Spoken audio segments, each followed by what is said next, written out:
Mobile phone से आप अपने दोस्तों से सीधे बात कर सकते हैं।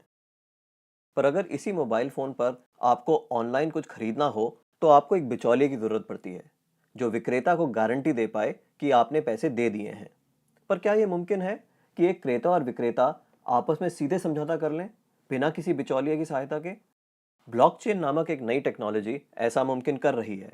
ब्लॉकचेन को आप एक वितरित डेटाबेस यानी डिस्ट्रीब्यूटेड डेटाबेस मान सकते हैं, जो कि एक दो कंप्यूटरों पर नहीं, हजारों लाखों कंप्यूटरों पर प्रतिलिपित है। ब्लॉकचेन का हर एक कंप्यूटर हर एक रिकॉर्ड के पूरे इतिहास का वर्णन रखता है। यह डेटाबेस एन्क्रिप्टेड है, यानी हर एक रिकॉर्ड गोपनीय तरीके से दर्ज किया गया है। ब्लॉकचेन फॉल्ट टॉलरेंट भी है, यानी अगर इस सिस्टम में कुछ कंप्यूटर खराब भी हो जाते हैं, तब भी यह सिस्टम ठीक तरह से काम करता रहता है। ब्लॉकचेन डेटाबेस एक सार्वजनिक बही खाता यानी पब्लिक लेजर है, जिसमें कोई भी नए समझौते या रिकॉर्ड को दर्ज करने के लिए कई सारे साझेदारों की स्वीकृति की जरूरत पड़ती है। इसको हैक करना बहुत मुश्किल है, क्योंकि ऐसा करने के लिए हैकर को एक ही क्षण हजारों कंप्यूटरों को एक साथ हैक करना पड़ेगा।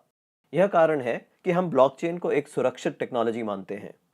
ब्लॉकचेन का पहला प्रयोग हुआ था 2008 में, जब बिटकॉइन नामक एक डिजिटल मुद्रा का आविष्कार हुआ। बिटकॉइन मुद्रा किसी देश, सरकार या बैंक द्वारा नियंत्रित मुद्रा नहीं है, यह एक डिजिटल मुद्रा है। अधिक जानकारी के लिए आप बिटकॉइन को गूगल कर सकते हैं।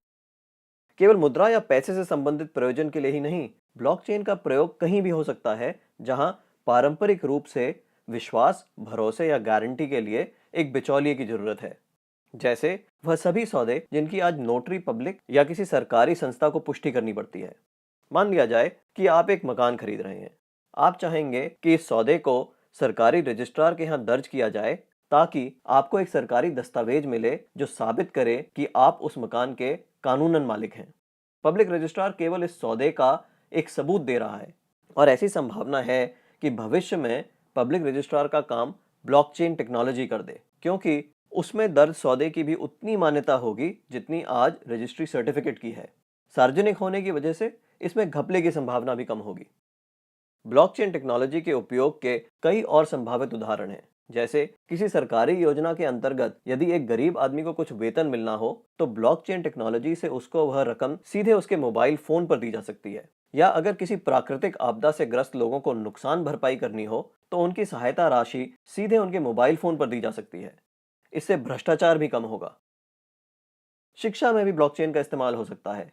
कागजी डिग्री के बदले छात्रों को ब्लॉकचेन आधारित डिग्री दी जा सकती है। इससे जाली डिग्री की समस्या का भी समाधान हो सकता है। ब्लॉकचेन उन टेक्नोलॉजी में एक है जो 21वीं सदी की अर्थव्यवस्था में बहुत बड़ा परिवर्तन लाने की क्षमता रखती हैं। आपको ब्लॉकचेन टेक्नोलॉजी में क्या नया हो रहा है, इस पर नजर जरूर रखनी चाहिए।